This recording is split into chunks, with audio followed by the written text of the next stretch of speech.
Nombre, chapitre 32. Les fils de Ruben et les fils de Gad avaient une quantité considérable de troupeaux, et ils virent que le pays de Jaézer et le pays de Galaad étaient un lieu propre pour des troupeaux. Alors les fils de Gad et les fils de Ruben vinrent auprès de Moïse, du sacrificateur Éléazar et des princes de l'assemblée, et ils leur dirent: Ataroth, Dibon, Jaézer, Nimra, Hesbon, Éléalé, Sébam, Nébo et Béon, ce pays que l'Éternel a frappé devant l'assemblée d'Israël, est un lieu propre pour des troupeaux, et tes serviteurs ont des troupeaux. Ils ajoutèrent: Si nous avons trouvé grâce à tes yeux, que la possession de ce pays soit accordée à tes serviteurs, et ne nous fais point passer le Jourdain. Moïse répondit aux fils de Gad et aux fils de Ruben: Vos frères iront-ils à la guerre, et vous, resterez-vous ici? Pourquoi voulez-vous décourager les enfants d'Israël de passer dans le pays que l'Éternel leur donne? Ainsi firent vos pères, quand je les envoyai de Kadès-Barnéa pour examiner le pays. Ils montèrent jusqu'à la vallée d'Eshcol, et, après avoir examiné le pays, ils découragèrent les enfants d'Israël d'aller dans le pays que l'Éternel leur donnait. La colère de l'Éternel s'enflamma ce jour-là, et il jura en disant: Ces hommes qui sont montés d'Égypte depuis l'âge de 20 ans et au-dessus ne verront point le pays que j'ai juré de donner à Abraham, à Isaac et à Jacob, car ils n'ont pas suivi pleinement ma voie, excepté Caleb, fils de Jéphuné, le Kénizien, et Josué, fils de Nun, qui ont pleinement suivi la voie de l'Éternel. La colère de l'Éternel s'enflamma contre Israël, et il les fit errer dans le désert pendant 40 années, jusqu'à l'anéantissement de toute la génération qui avait fait le mal aux yeux de l'Éternel.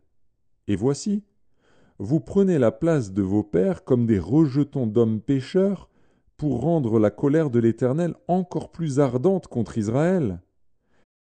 Car, si vous vous détournez de lui, il continuera de laisser Israël au désert, et vous causerez la perte de tout ce peuple.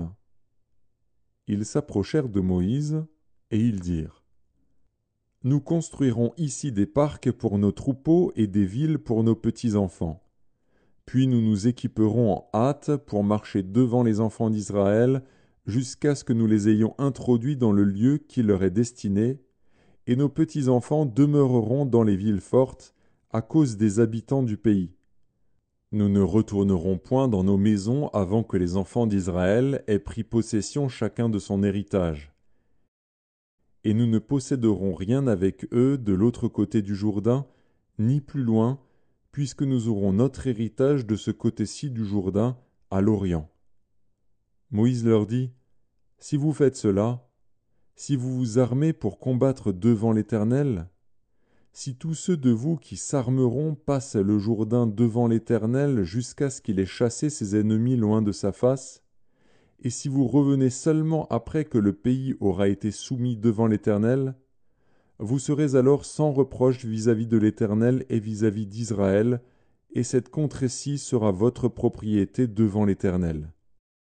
Mais si vous ne faites pas ainsi, vous péchez contre l'Éternel. Sachez que votre péché vous atteindra. Construisez des villes pour vos petits-enfants et des parcs pour vos troupeaux, et faites ce que votre bouche a déclaré. Les fils de Gad et les fils de Ruben dirent à Moïse: Tes serviteurs feront ce que mon Seigneur ordonne. Nos petits-enfants, nos femmes, nos troupeaux et tout notre bétail resteront dans les villes de Galaad. Et tes serviteurs, tous armés pour la guerre, iront combattre devant l'Éternel, comme dit mon Seigneur.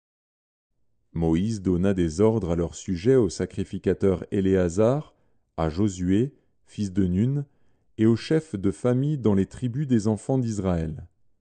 Il leur dit: Si les fils de Gad et les fils de Ruben passent avec vous le Jourdain, tous armés pour combattre devant l'Éternel, et que le pays soit soumis devant vous, vous leur donnerez en propriété la contrée de Galaad.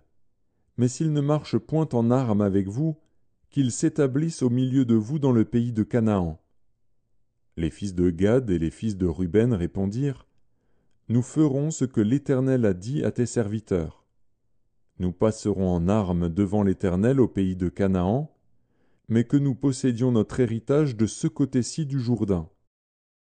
Moïse donna aux fils de Gad et aux fils de Ruben, et à la moitié de la tribu de Manassé, fils de Joseph, le royaume de Sion, roi des Amoréens, et le royaume d'Og, roi de Basan, le pays avec ses villes, avec les territoires des villes du pays tout alentour.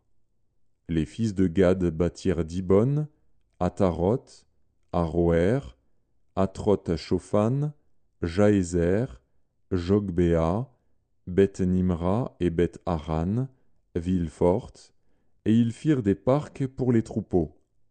Les fils de Ruben bâtirent Hesbon, Éléalé et Kirjataïm, Nebo et Baal-Méon, dont les noms furent changés, et Sibma, et ils donnèrent des noms aux villes qu'ils bâtirent. Les fils de Makir, fils de Manassé, marchèrent contre Galaad et s'en emparèrent. Ils chassèrent les Amoréens qui y étaient.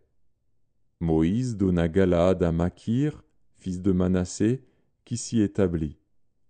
Jaïr, fils de Manassé, se mit en marche, prit les bourgs et les appela bourgs de Jaïr.